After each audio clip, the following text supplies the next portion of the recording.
Hey guys, I've got a little video for you today about the XP pen Artist 15.6 Pro.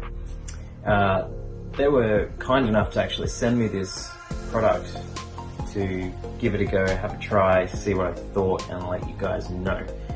So I'm going to go through an unboxing. I'm going to go through a little bit of a background on my history with tablets and things like that.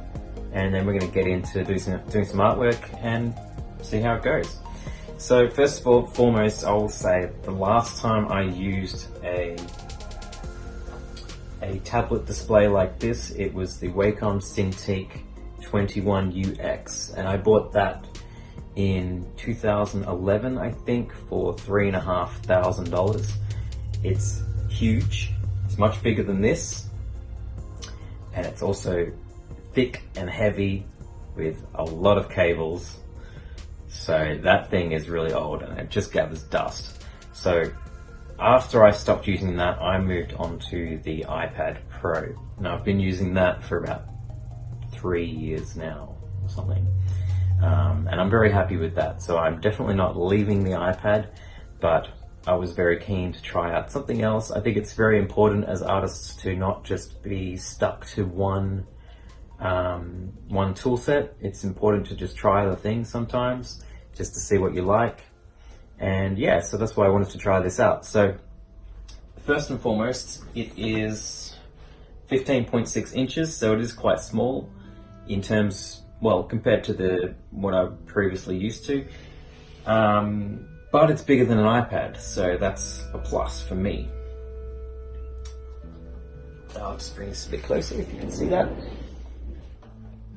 So it's actually really quite light. I'm not quite sure how much it weighs, but you know, tablets have come a long way in the last 5 years.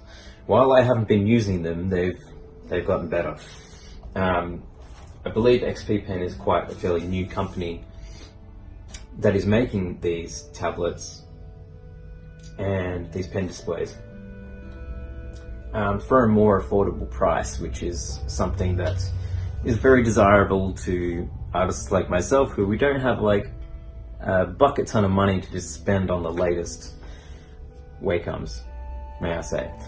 Wacoms are amazing products, but they're also very, very expensive. So it's nice that at least we have an option to have something like this, because a pen display for an artist, like I was waiting to get one of these, my first Wacom Cintiq, for so many years. I mean, it was such a big investment. The only option was Wacom in 2011, as far as I was aware. You know, $3,500 later, that was a hefty price. So I'll have to edit this video with the actual price of this because I'm not quite sure. I think it's probably around between $400 and something dollars. Actually, it's $599.99 Australian dollars. I paid $3,500 for my first Wacom Cintiq. It's amazing that these things are affordable for students now. I mean, I'm not saying everybody can afford that, but it's definitely more affordable than it was before, which is really cool. Now, I'm not really going to give it an in-depth product review because that's not really what I'm very good at. I don't know the technical terms about anything. I am terribly ignorant about all the technology, but I do know if it works, and that's what I'm going to show you. Does it work for me? Why, and why does it not? The display itself is really quite light. The screen surface is really it's nice actually. I'm actually used to the iPad now, so the iPad is very glassy.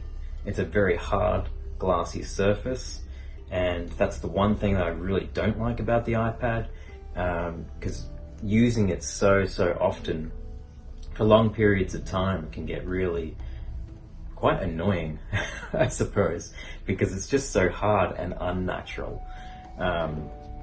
So, you know, that's a con for the iPad. But for this, the screen is not, it's not glass. It doesn't feel like glass. It's shiny and it's like a little slippery, but it's got a more tactile feel to it, which I really liked.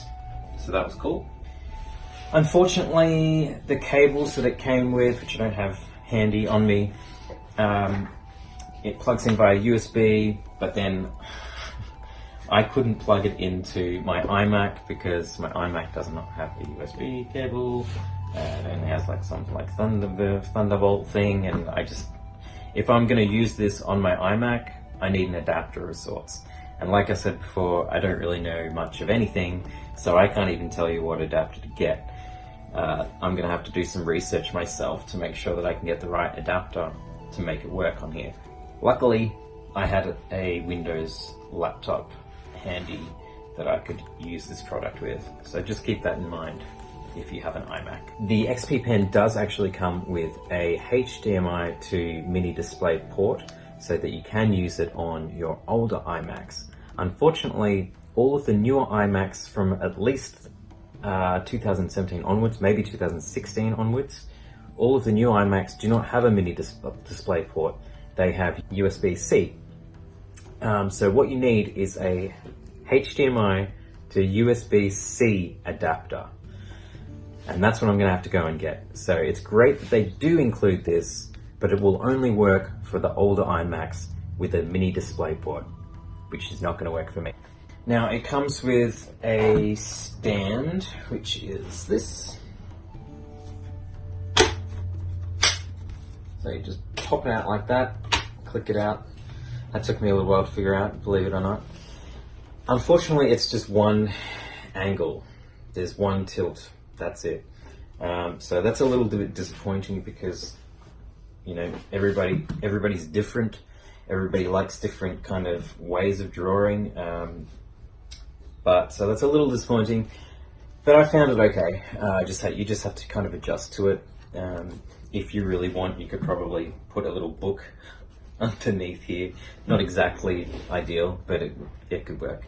The other thing it comes with is a glove, which I thought that was really cool. I mean, I don't know if other tablets and stuff come with these things anymore, but I had to buy mine separately years ago, and they're so handy, no pun intended.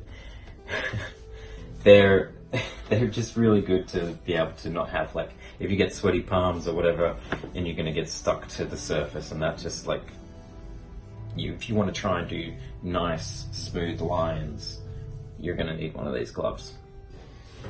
So the stylus itself comes in this little tube, which is pretty cool. Just untwist this. Pull the pen out. And then you can just place it in there like that. The pen's okay. I mean, it's really light. It's thinner than I think my previous Wacom stylus, so that was cool. One thing that you might notice when we get to the artwork later on is that I've set my undo to this button here. So I'm trying to use this button every now and again. Let me just put that up there. So yeah, it's got like two buttons there. I found it quite hard because I was never really keeping the button underneath my finger. You know, perhaps that's user error. I mean, it is user error, but naturally I'm just like always moving around, so I don't know how you could fix that, but I felt like I was losing the button every time I wanted it. I had to like stop and be like, oh, where's the button? Oh, undo. Okay. So, yeah, but all in all, it's like it does the job, and it's pretty good. Now, on the other side, we have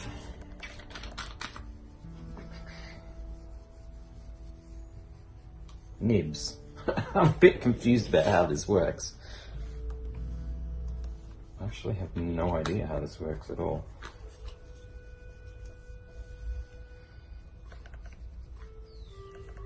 How do you even get them out? Oh wait, okay. You just gotta use your nail and like pull them out. But yeah, so there's like plenty of replacement nibs in there.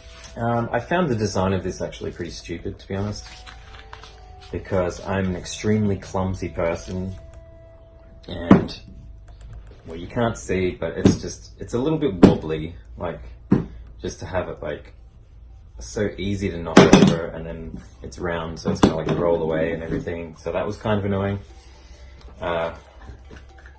It's not too bad, I suppose, once you've got the pen out. That's fine, I suppose. It's fine like that. So it comes with a variety of buttons, which are all programmable to do various different things. 1, 2, 3, 4, 5, 6, 7, 8 buttons and a dial.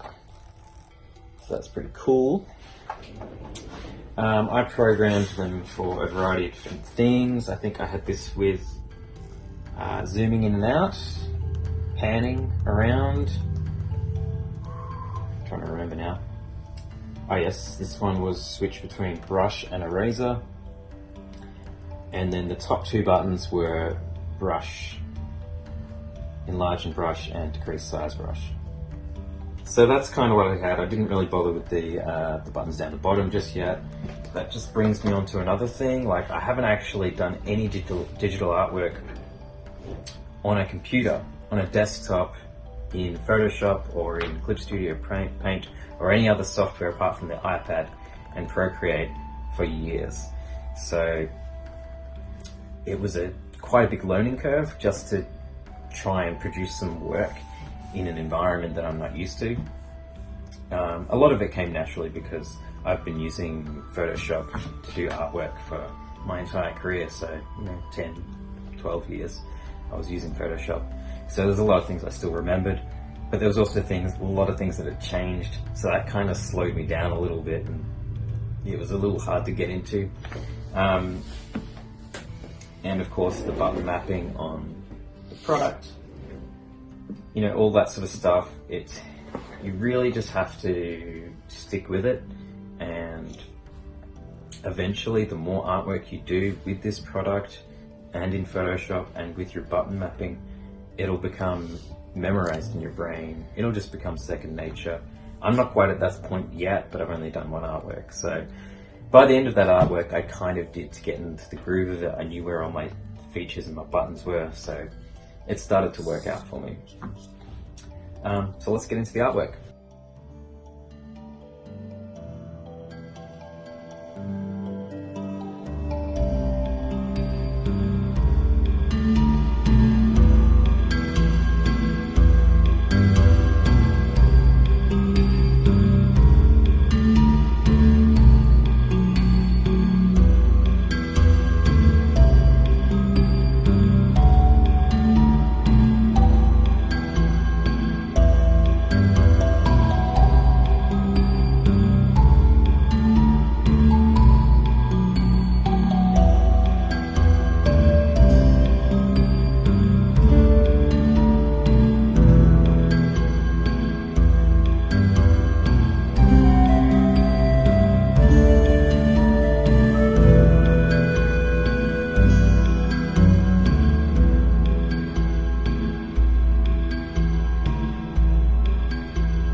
I had a lot of fun actually, although there was quite a learning curve involved with getting back into Photoshop and using the programmable buttons again.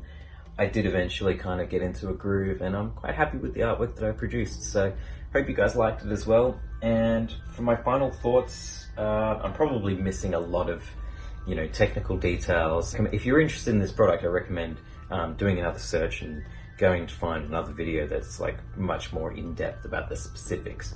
The other thing that I actually wanted to mention was the pressure sensitivity and maybe some of the specs on the back of the box.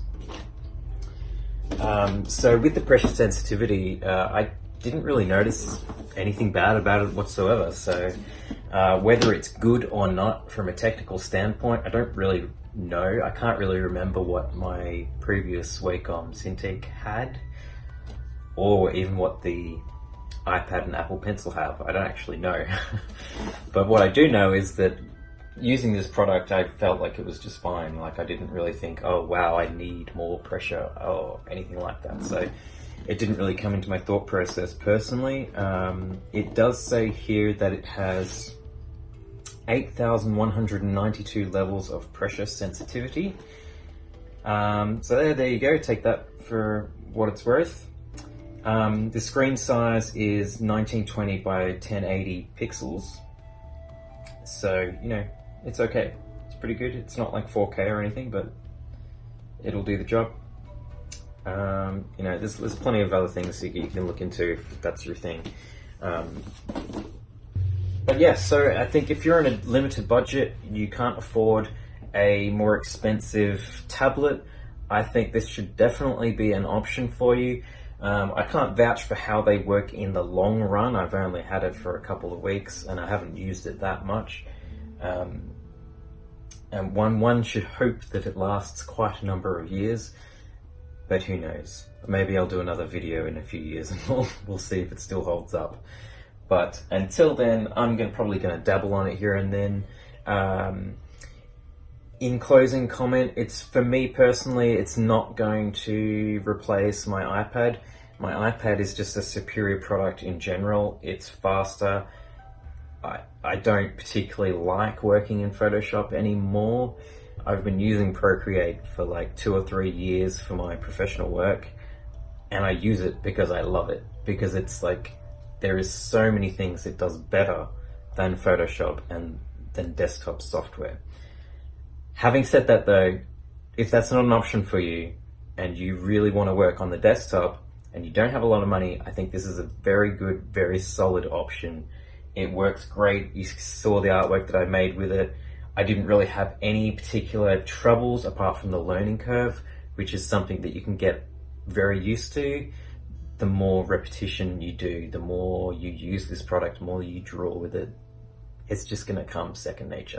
And on that note, I'm going to head off, but I hope to get back soon and post some more videos with some new artwork, not particularly product reviews, that's not really my thing, but I hope you guys enjoyed this anyway. It's interesting to try new things, so I had a little bit of fun, but I'm keen to get back to drawing and releasing more content for you guys. So until next time, thanks guys.